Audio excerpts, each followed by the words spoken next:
বক্তব্য শেষ করে আমি আমার বড় ভাই কাছে আজকে নেতা দেব ভাই কিছু বলেন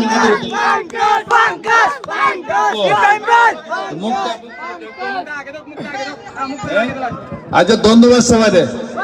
আমি তো বারবারই দফায় দফায় বক্তব্য দিতেছি, সকালবেলা এসে উদ্বোধন করে দেওয়া গেছে।